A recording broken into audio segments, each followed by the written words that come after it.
Oh, hold on a second before you close that. Okay.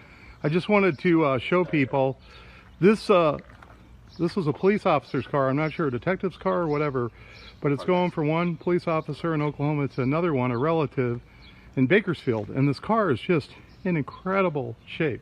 This is a 46 Ford Deluxe Custom. The engine was pulled and painted. The spark plugs are newer.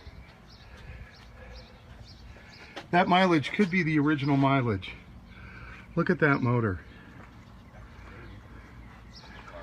And if you look at the front clip, you look at the headlight rings, this car is just phenomenal.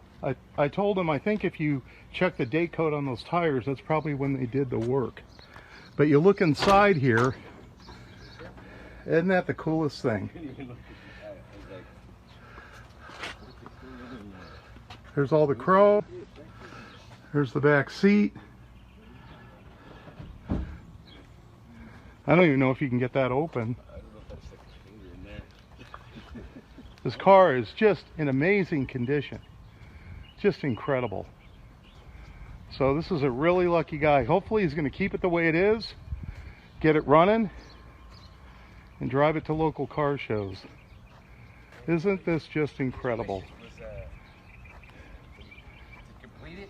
Good day for a Monday. Greetings from the road. It's Wednesday morning. I'm in Albuquerque, New Mexico.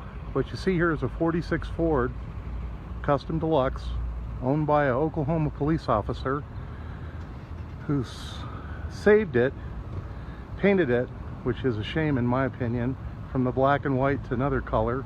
I picked that up in a rural town outside Oklahoma City. And then you got this 1922